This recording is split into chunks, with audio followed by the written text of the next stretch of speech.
एक तरफ जहां भारत में शोक का माहौल है तो दूसरी तरफ मिडिल ईस्ट युद्ध जैसा माहौल बन गया। इजराइल और ईरान के बीच जंग छिड़ चुकी है। इजराइल ने आज सुबह ही ईरान के सैन्य और न्यूक्लियर ठिकानों पर कई ताबड़तोड़ हमले कर दिए। इस हमले में ईरान के आर्मी चीफ की मौत हो गई है। इजराइल ने ये हमला क्यों किया, कितनी तबाही हुई और ईरान की तरफ से इस पर क्या रिएक्शन आया है, इस रिपोर्ट में देख लेते हैं। आग की लपटों में झुलस रहा मिडिल ईस्ट। आज सुबह यानी शुक्रवार को ऐसा धमाका हुआ जिसने न केवल ईरान को हिला दिया बल्कि पूरी दुनिया की नींद उड़ा दी। इजराइल ने ईरान के 4 परमाणु ठिकानों और 2 मिलिट्री बेसों को मलबे में तब्दील कर दिया। लेकिन कहानी यहीं खत्म नहीं हुई। ईरान ने भी पलटवार में कोई कसर नहीं छोड़ी। ईरान ने भी 100 से ज्यादा आत्मघाती ड्रोन और मिसाइलें इजरायली ठिकानों पर बरसा दी, जिससे इजराइल का हर कोना दहल उठा। अब इस जवाबी जंग से दुनिया भर में कई सवाल खड़े हो रहे हैं कि आखिर ये बस 2 देशों की लड़ाई है या कोई ऐसी चिंगारी जो तीसरे विश्व युद्ध की ओर हम सबको ले जा रही है। इजराइल ने शुक्रवार को ईरान की राजधानी तेहरान पर हमला किया, जिसमें ईरान के परमाणु संयंत्रों, बैलिस्टिक मिसाइल कारखानों और सैन्य कमांडरों को निशाना बनाया गया। इजराइल ने ईरान पर 300 हवाई हमले किए। इजराइल के हमले में ईरान के Islamic revolutionary guard corps IRGC के commander in chief general Hussain सलामी की मौत हो गई। इजराइल के अटैक में ईरानी सशस्त्र बलों के chief of staff major general Mohammad Bagheri भी मारे गए। इजराइल के हमले में ईरान के 6 परमाणु वैज्ञानिक मारे गए हैं, जिसके जवाब में ईरान ने भी इजराइल पर 100 से ज्यादा ड्रोन्स दागे हैं। ईरान के द्वारा दागे गए सभी ड्रोन्स खतरनाक सुसाइड ड्रोन्स बताए जा रहे हैं। ईरान और इजराइल के बीच तनाव अब जंग में बदल गया है। इजराइल ईरान युद्ध की आग अब धधकने लगी है। शुक्रवार को इजराइल ने ईरान के नतांज परमाणु संयंत्र और अन्य सैन्य ठिकानों पर बड़ा हवाई हमला किया। इजराइल के इस हमले से ईरान के नतांज न्यूक्लियर रिएक्टर पूरी तरह से बर्बाद हो गए हैं।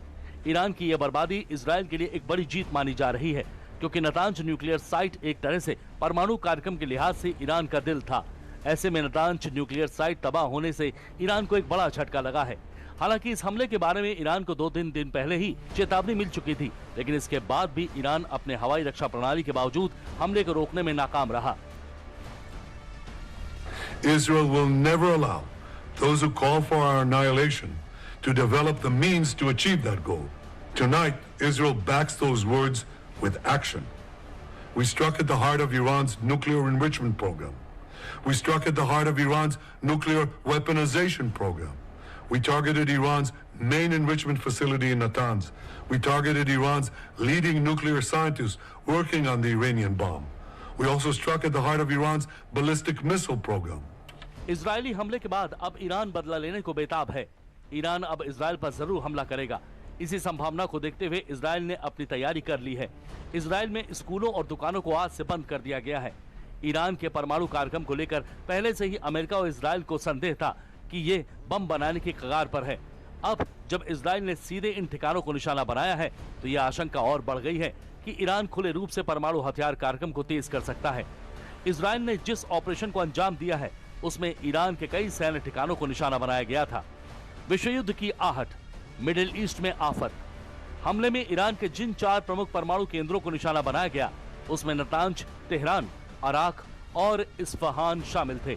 इनके साथ साथ 2 मिलिट्री बेस, तबरीज और करमान शाह पर भी मिसाइलें दागी गई हैं। इजराइल के फाइटर जेट्स ने बेहद कम ऊंचाई पर उड़ते हुए रडार से बचते हुए इसको टारगेट किया। ये हमला इतना सटीक और तेज था कि ईरान को संभलने तक का मौका नहीं मिला। इजराइल और ईरान के बीच इस जंग में ईरान के लिए IRGC के टॉप कमांडर हुसैन सलामी की मौत एक बड़ा झटका माना जा रहा है। ये वो नाम है जो अमेरिका और इजराइल दोनों के लिए सिरदर्द बना हुआ था। हालांकि चंद घंटों के भीतर ही ईरान ने अपने सबसे घातक हथियारों से इजराइल को जवाब भी दे दिया। 100 से ज्यादा ड्रोन और बैलिस्टिक मिसाइलें इजराइल के एयरबेस, रडार स्टेशनों, तेल अवीव और हाइफा जैसे शहरों पर दागी गई थी। इजराइल पर जवाबी हमले में 100 से ज्यादा ड्रोन दागे गए हैं। इजरायली डिफेंस फोर्स IDF ने कहा है कि उनके सभी ड्रोन मार गिराए गए हैं।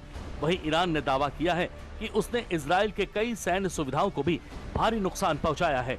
इजराइल के ईरान पर हमले के बाद शुक्रवार को शेयर बाजार में भी भारी गिरावट देखने को मिली है। ऐसा इसलिए क्योंकि जब भी 2 बड़े देशों के बीच युद्ध या तनाव बढ़ता है तो निवेशक घबरा जाते हैं और शेयर बाजार से पैसे निकालने लगते हैं। हमले के बाद कच्चे तेल की कीमतें 10% से ज्यादा बढ़ गईं, क्योंकि मिडिल ईस्ट से ही दुनिया का ज्यादातर तेल आता है। अगर वहां सप्लाई रुकती है तो तेल और महंगा हो सकता है और भारत जैसे देशों के लिए ये और भी चिंता की बात है, क्योंकि हमें ज्यादातर तेल बाहर से ही खरीदना पड़ता है। सेंसेक्स 700 अंक गिरकर 81,000 के स्तर पर कारोबार कर रहा है। वहीं निफ्टी ने भी करीब 200 अंक की गिरावट देखी गई है। ये 24,600 के स्तर पर कारोबार कर रहा है। Banking, oil and gas, auto और आईटी शेयर ज्यादा गिरे हैं। इजरायल ईरान युद्ध का असर कच्चे तेल की कीमतों पर भी दिखाई दिया है। शुक्रवार को अंतर्राष्ट्रीय बाजार में कच्चे तेल की कीमतों में 9% से अधिक की बढ़ोतरी हुई है। बेंचमार्क ब्रेंट क्रूड की कीमत $6 से अधिक बढ़कर $78 प्रति बैरल के 5 महीने के उच्चतम स्तर को पार कर गई है। फिलहाल इजरायल ने ईरान से जवाबी कार्रवाई की आशंका के चलते इमरजेंसी घोषित कर दी गई है। ईरान और इजरायल के बीच ये टकराव किसी एक बम या एक मौत की कहानी नहीं है।